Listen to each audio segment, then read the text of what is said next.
예, KEN 시리즈 GUI 처음부터 다시 소개해 드리겠습니다. 예, KG 장비 먼저 접속하면 그 로그인 화면이 뜨죠. 그래서 로그인 화면에서 장비 아이디랑 패스워드 입력하신 거 입력하시면 접속 로그인이 되고요. KG 장치에 로그인을 하면 이제 대시보드가 표시되는데,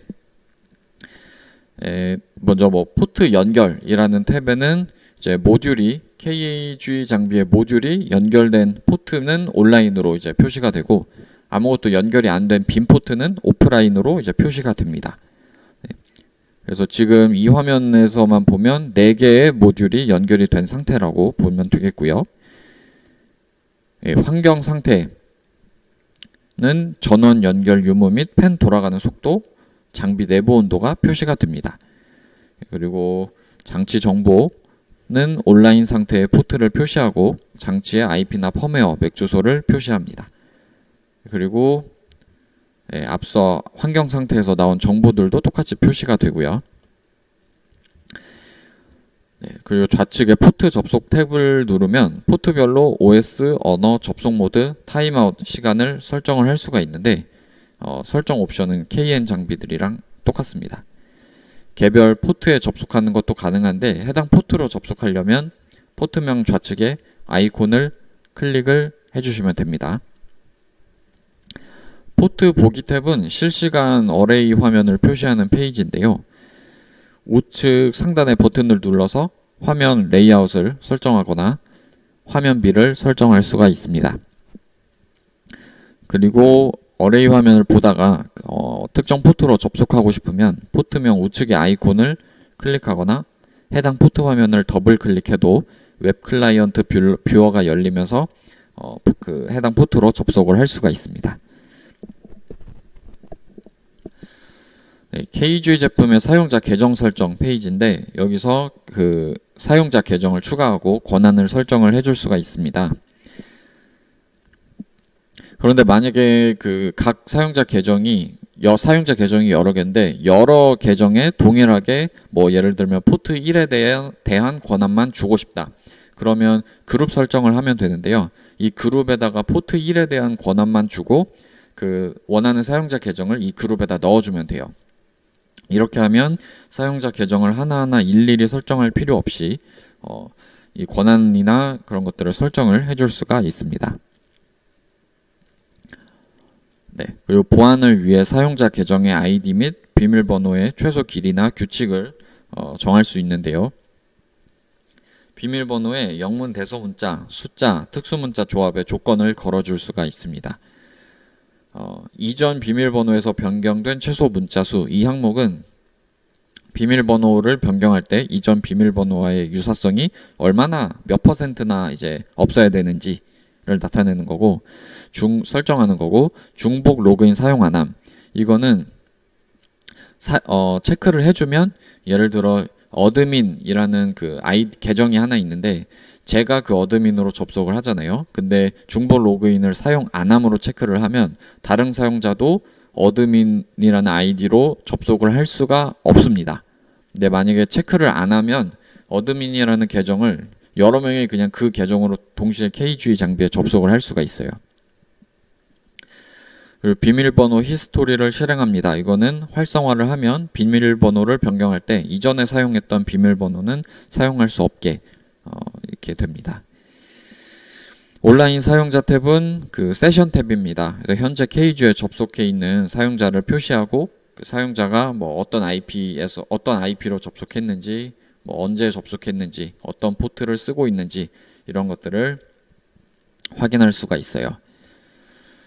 장치 관리에서는 장치에 대한 정보나 설정들을 이제 확인을 할 수가 있는데, 먼저 장치 정보 탭에서는 KG 장비의 맥 주소, 펌웨어 버전, IP 주소에 대한 정보를 확인을 할 수가 있습니다. 그리고 환경 정보 탭을 클릭하면 전원이나 팬 모듈, 그리고 내부 센서가 감지하고 있는 온도값, 이런 것들을 확인할 수 있습니다. 조작 모드, 이거는 그 두 가지 설정 항목이 있는데, 클라이언트 AP 디바이스 목록은 그 윈 클라이언트 실행했을 때 그 동일 윈 클라이언트를 실행한 PC가 연결된 네트워크상의 모든 KG 장비를 표시를 하는 기능이고요. 버추얼 미디어 쓰기 활성화, 이거는 원격 사용자가 USB에 이제 원격 사용자 PC에 연결된 USB에 원격지에 있는 서버의 파일을 옮기는 것을 가능하게 하는 설정이에요. 그래서 이거를 활성화하면 내 USB에 있는 파일을 원격지의 서버로 옮길 수도 있고, 원격지 서버의 파일을 내 USB로 가져올 수도 있습니다. 비활성화하면 내 USB의 파일을 원격지 서버로 옮기는 것만 가능합니다. 네트워크 설정에서는 IP 인스톨러 사용에 대한 설정이랑 KG 장비의 IP, 그리고 여러가지 서비스 포트에 대한 설정을 할 수 있습니다. 여기에 이제 조금 생소한 항목은 어댑터 기본 포트라는 건데, 어댑터 포트는 윈 클라이언트를 통해 KG에 접속했을 때 사용이 되는 포트예요. 윈 클라이언트를 통해 이제 접속을 하게 되면 그 KG 본체의 NAT를 거쳐서 KG 모듈로 직접 연결이 됩니다. 그러니까 사용자 PC의 윈 클라이언트가 KG 본체가 아니라 KG 모듈, 그 디지 프로세서랑 직접 연결되는 개념이라고 보시면 돼요. 그럼 KG 본체, 그렇게 되면 그 KG 본체가 이거는 이제 KG 본체가 CPU 부하를 줄이기 위해서 KG 모듈하고 윈 클라이언트를 직접 통신하도록 변환을 시켜주는 그런 개념인데, 윈 클라이언트를 실행한 PC랑 KG 모듈 사이에 직접 통신을 하게 되니까 그 사이에 서비스 포트를 또 써야 되는 거예요. 이게 이제 어댑터 기본 포트입니다. 그래서 만약 어댑터 기본 포트를 7000으로 선택을 해주시면 KG0032 기준으로 서비스 포트를 32개를 써야겠죠. 모듈이 최대 32개까지 연결이 되니까. 그래서 7000부터 시작해서 7031까지 이렇게 하나씩 자동으로 배정이 되는 겁니다. 네. 그래서 윈 클라이언트를 쓰는 환경에서는 이 어댑터 기본 포트들도 다 열어줘야 돼요. ANMS 페이지는 KG에서 발생한 이벤트나 로그를 메일이나 SNMP 트랩 혹은 특정 서버로 전송받고 싶을 때 설정해주는 페이지입니다. 중간에 인증 탭은 그 외부 인증을 거쳐서 KG에 접속할 때 설정을 해주는 페이지고요. 네, 그 외부 인증에는 CC2000도 포함이 됩니다. 그래서 CC2000을 통해서 KG가 연동이 되면 지금 보시는 이런 화면으로 표시가 됩니다.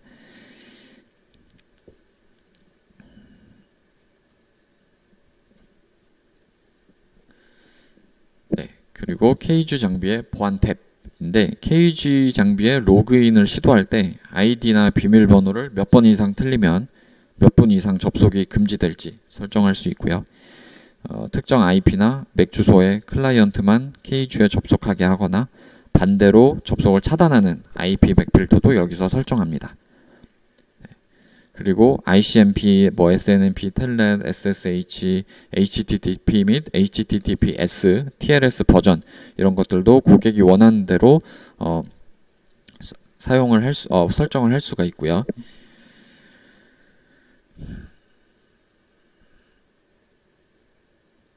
네, 그리고 KG 장비의 날짜와 시간대도 설정을 할 수가 있습니다. 고지사항 탭은 KG에 로그인했을 때 고지사항 메시지가 이런 식으로 뜨게 하고, 이 메시지의 내용을 읽고 동의합니다를 눌러야만 접속이 완료되게 하는 설정입니다. 동의하지 않습니다를 누르면 로그아웃이 되고 KG 시리즈에 접속을 할 수가 없어요. KG 장비의 로그 탭인데 로그 생성을 중단하거나 지울 수도 있고 엑셀 파일로 내보내기 할 수도 있습니다. 특정 기간이나 우선순위의 로그만 표시되게 필터 설정을 할 수도 있고요. 유지 관리 탭에서는 KG 장비 펌웨어를 업그레이드 할 수가 있습니다. 네. 그리고 KG 장비도 KN 장비처럼 그 모듈하고 서버 사이에서 EDID 통신을 하는데, KG 장비에 어떤 EDID를 넣어줄지 설정을 해줄 수가 있습니다. 네, 유지 관리 탭에서 저 어댑터 표시 정보 업데이트를 눌러가지고 EDID를 넣어줄 수가 있어요. KG 장비의 현재 설정을 백업하거나 백업된 컨피그 파일을 업로드해서 KG 장비의 설정을 불러오기 할 수 있는 백업 복구 탭이고요. 터미널 탭에서 KG 장비의 커맨드를 보내가지고 또 설정을 변경할 수가 있습니다. 기본값 재설정 버튼을 눌러서 KG 장비의 설정값을 초기화할 수도 있고요. 다운로드 탭에서 윈 클라이언트나 로그 서버 파일을 다운로드 할 수 있습니다. KG 시리즈에서는 자바 클라이언트 지원 계획이 없어서 이제 윈 클라이언트만 있다고 보시면 됩니다. 네, 그리고 한 달간 있었던 기술 이슈를 소개해 드리는 시간입니다. 접속해서 참석하신 분들 혹시 채팅창에 소속 성함 안 쓰신 분 있으면 좀 남겨주시고요. 기술 이슈 첫 번째, US3342 제품에서 그 PC1로 예를 들어 포트가 선택된 상태에서 베젤X 기능을 통해 PC2로 바운드리스 스위칭을 하면 그 한영 키를 누를 때 한영이 아니라 Alt 키가 눌러지는 현상이 발생하는 문제가 있었습니다. 그러니까 그 US3342에서 LED가 선택된 PC가 아닌 다른 PC로 반대편 PC로 바운드리스 했을 때 한영 키가 이제 Alt 키로만 동작하는 증상이었는데 이거는 베젤X를 1.0.003으로 쓰시면 돼요. 네. 두 번째로 CCKM에서 SMTP 설정을 완료했는데 알림 메일이 오지 않는 문제가 있었습니다. 이거는 그 SMTP 관련 로직 때문인데요. 그 메일이 지나치게 자주 발송되는 것을 막기 위해서 기본적으로 CCKM이 로그가 100개 쌓이면 SMTP로 프로토콜로 이제 메일이 전송되게 하거나 아니면 30분 동안 로그가 100개 이하로 쌓인 경우에 전송하거나 아니면 오류 레벨의 로그가 발생했을 때만 바로 메일을 전송할 수 있게 이런 로직으로 설정이 되어 있습니다. 그래서 아마 바로 메일이 오지 않은 거는 아직 로그가 100개 이상 쌓이지 않았거나 아니면 아직 30분이 되지 않아서 메일이 전송이 안 된, 원래 30분 동안 한 번씩 이제 로그가 적은 경우에 30분에 한 번씩 전송이 된다고 하니까요. 아마 이런 경우여서 좀 이런 문의가 왔었던 것 같습니다. 네, 그리고 VE883K1 장비를 OM2 그 규격의 광 케이블로 연결하니까 링크 LED도 안 들어오고 화면이 안 나오는 문제가 있었는데 V883K1은 멀티모드 광섬유를 사용을 합니다. 근데 멀티모드 광섬유 사용할 때는 OM3나 OM4 사양으로 이제 사양으로 써야 되기 때문에 광 케이블을 OM2가 아니라 OM3 규격으로 해서 연결을 해줘야 됩니다. 마지막으로 기술 용어. 오늘의 기술 용어는 이제 AOC인데요. AOC 케이블이라는 거는 광 케이블 양단에 그 표준 비디오 인터페이스 HDMI 같은 그 인터페이스를 연결해서 일체화시킨 케이블입니다. 그래서 커넥터는 이제 HDMI인데 그 중간에 케이블은 광 케이블을 쓰는 걸 말하고요. 고해상도 4K 고해상도 디지털 비디오 오디오 신호를 최대 100m까지 손실 없이 전송할 수 있습니다. 광 케이블이기 때문에 이제 손실 없이 가는 거고요. A10V7810 시리즈 같은 경우에는 AOC 케이블이잖아요. 최대 트루 4K 해상도를 지원을 하고 있습니다. 이 데이지 체인이라는 용어는 많이 들어보셨을 겁니다. KVM 스위치에 PC를 더 많이 연결해야 되는데 이미 모든 포트를 다 썼어요. 이때 데이지 체인 전용 포트를 통해 추가적으로 KVM 스위치를 연결해서 추가된 KVM 스위치에 서버를 연결해 가지고 확장하는 기술입니다.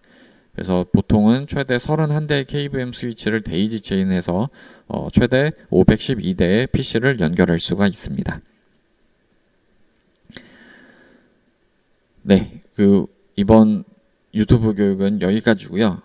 참석해 주셔서 감사합니다. 혹시 다른 오늘 교육한 내용에 관련해서 추가적인 문의 있으시면은 에이텐 코리아 기술부로 연락 주시고요. 다음 달에도 또 다른